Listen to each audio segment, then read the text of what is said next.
हमारे नाजिम खालू साहब, जमाल नासिर साहब, मोबिन बिल्डर साहब, हामिद हुसैन साहब, बिलखुसूस स्टेज के नीचे तशरीफ फरमा हमारे शकील लड्डू वाला साहब।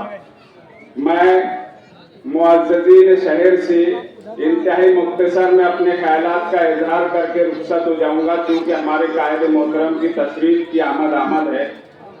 मैं कोई साबिक आमदार की तरह शोला बयां मुकर्रिर नहीं हूँ, इसलिए दौरान तकरीर अगर मैंने रसोई गैस को रसवाई गैस कह दिया, अगर मैंने पामाल को मापाल कह दिया, अगर मैंने बहर हिंद को अरबी समंदर कह दिया और अगर मैंने डेवलपमेंट को डेवलपमेंट कह दिया तो मैं माजरत खुआऊं पहले ही आप लोगों से।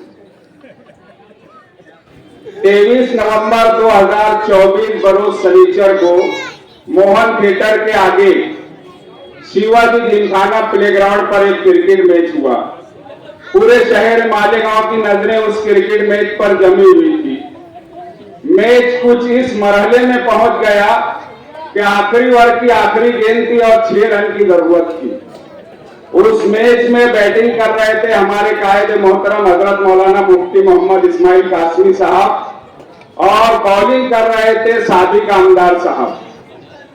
जब उन्होंने आखिरी बॉल डाला, कायद मोहतरम हजरत मौलाना मुफ्ती मोहम्मद इस्माइल कासमी साहब कायद मोहतरम की आमद हो चुकी है। मैं उनका नौजवाना ने हसनपुरा की जानिब से इस्तेकबाल करता हूँ। कायद मोहतरम तशरीफ फरमा रहमानपुरा की जानिब से रहमानपुरा की जानिब से उनका इस्तेकबाल करता हूँ।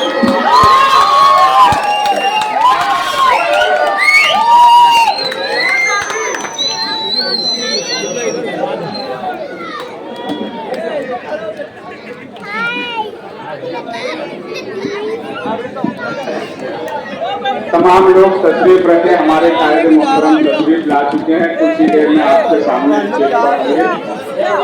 मैं बता रहा था कि 23 नवंबर 2024 को मोहन थिएटर के आगे छत्रपति शिवाजी प्लेग्राउंड पर एक क्रिकेट मैच हुआ।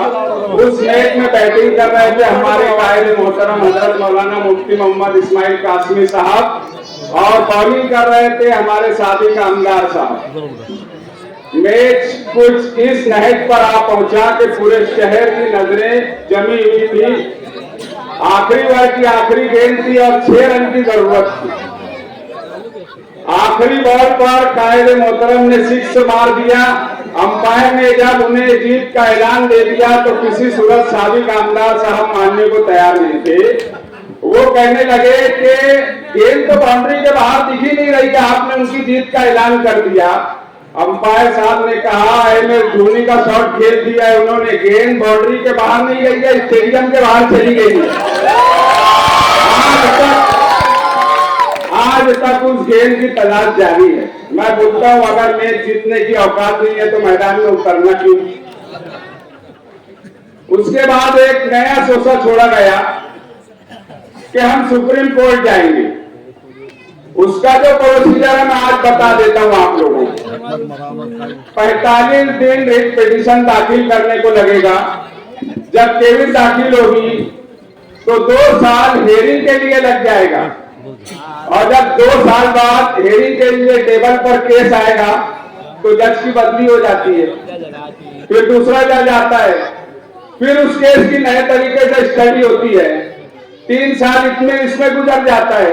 इस तरह 5 साल पूरा हो जाने के बाद फैसला होता है। ये कोर्ट का रूल है। मैं हजरत मौलाना मुफ्ती मोहम्मद इस्माइल कासमी साहब से मुअद्दबाना गुजारिश करूंगा कि आने वाले कारपोरेशन इलेक्शन के मैच में हर वार्ड से ऑलराउंडर खिलाड़ी उतारें। ऐसा खिलाड़ी उतारें कि मुखालफिन को रिजल्ट के दिन आखिरी राउंड तक रुकना ही ना पड़े, पहले ही राउंड में वो अपने घर का रास्ता लेने का मार चुके। मैं चाहूंगा कि ऐसे ऑलराउंडर खिलाड़ी उतारें। आखिर में मैं एक शेर कहते हुए अपनी बात को खत्म करूंगा, वक्त कम है। तकब्बुर के परिंदों अब ऊंचाई से उतर आओ, बहुत ऊंचाई पर उड़ने से ये पर टूट जाते हैं। हमारी जान लेना है तो करना वार सीने पर, हमारी पीठ से टकरा के खंजर टूट जाते हैं। अगर आपने अभी तक हमारा चैनल सब्सक्राइब नहीं किया तो हमारे चैनल को सब्सक्राइब कर